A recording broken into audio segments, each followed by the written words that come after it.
Hi everyone, welcome to my channel. आज का video एक और ट्रैवल वीडियो है और इस वीडियो में मैं हम लोगों का रीसेंट ग्रीस ट्रिप आप लोगों के साथ शेयर करना चाहूँगी।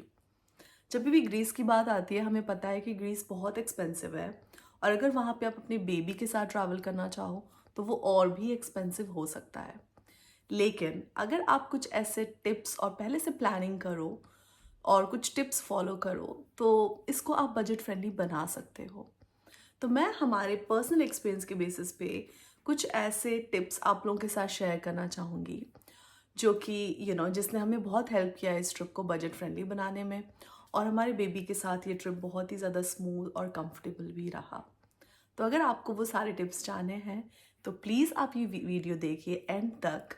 और एंड में मैं हम लोगों का ट्रैवल वीलॉग भी दिखाने वाली हूँ जो हमने एथेंस में शूट किया था।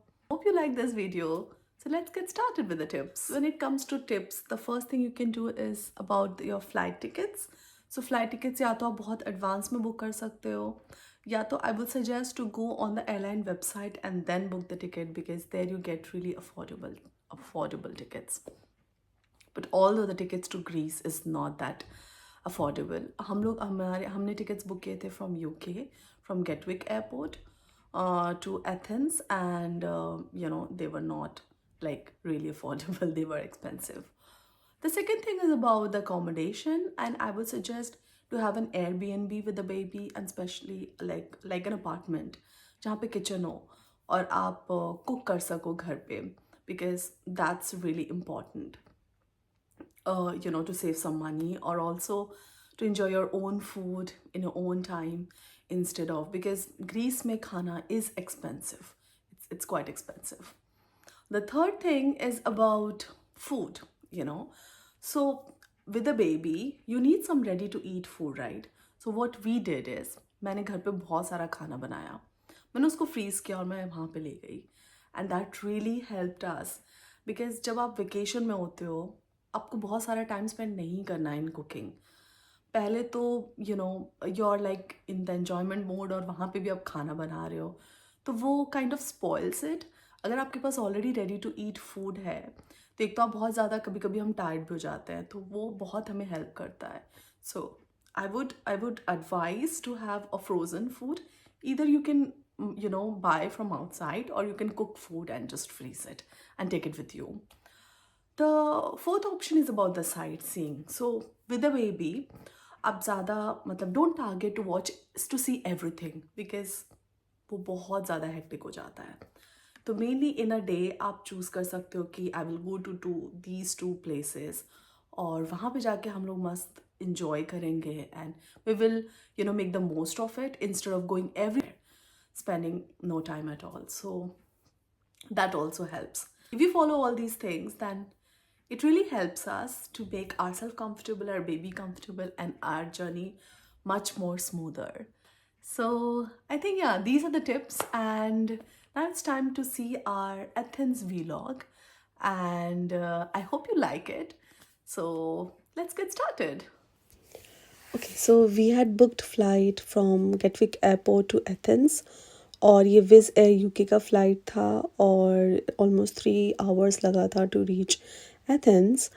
विज़ एयर यूके का फ़्लाइट काफ़ी अच्छा होता है, बहुत ही कंफर्टेबल भी होता है और every time we were quite lucky कि हमें मेरी डॉटर के लिए कोई because she is not 2 years old तो उसके लिए सीट नहीं थी, but most of the time when we were traveling there was nobody in the middle seat, so we got saved.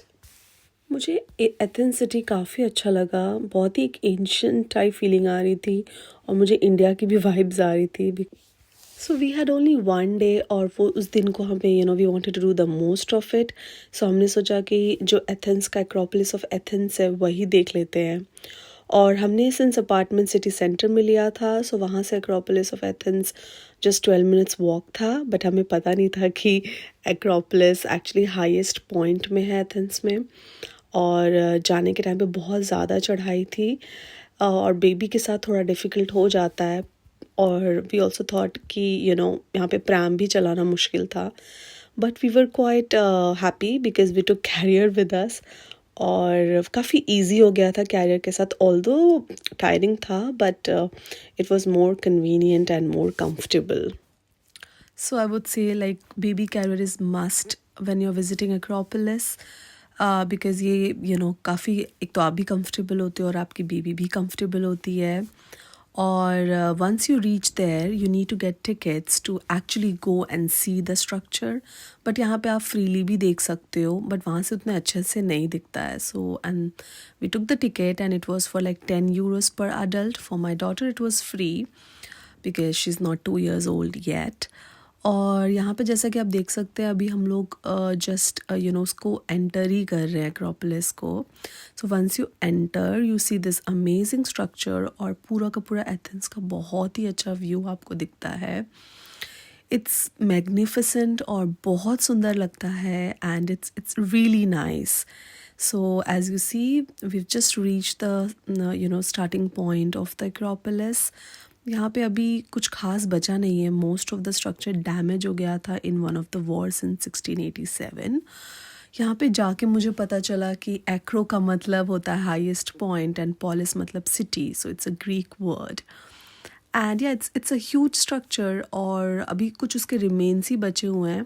But या it's still worth seeing it because it was built in 4th BC by one of their politicians called Pericles. So it's worth seeing it. और अभी भी उन्होंने इसको इतना damage होने के बाद भी इसको प्रिजर्व करके रखा हुआ है. So it's very good for those people who have interest in history. और it's very nice to see. Plus since it's at the highest point तो पूरा सिटी का, एथेंस सिटी का व्यू बहुत ही अच्छा दिखता है. And you can have really nice time there. It's a little windy there, but since Greece में इतनी ठंड नहीं होती है और हम लोग ऑलमोस्ट नवंबर के टाइम में गए थे तो weather was very pleasant. My daughter was enjoying a lot. She got a very free space तो उसको चारों तरफ से भागना था and we were just going behind. So this was one of the restaurants जहाँ पे एक्रोपोलिस दिख रहा था. तो हमने यहाँ पे स्पेशली ग्रीक फूड ही खाया. Like I had Greek salad and my husband. And in this image you can see big donuts जो मैंने एथेंस में so every time when my daughter was getting bored I was just trying to entertain her and she loved it. It's fun to laugh together. Honestly guys मैं दोबारा Athens ज़रूर आना चाहूँगी. मुझे ये सिटी बहुत अच्छी लगी. To see more of its historical structure, it's really beautiful. Or it's worth spending at least 3 days in the city to explore all the historical ancient buildings. और ये हमारे कुछ अमेजिंग मोमेंट्स हैं जो हमने एक्रोपोलिस में क्लिक किए. And we had so much fun. So thank you so much for watching this vlog and I hope you liked it. So see you in the next one.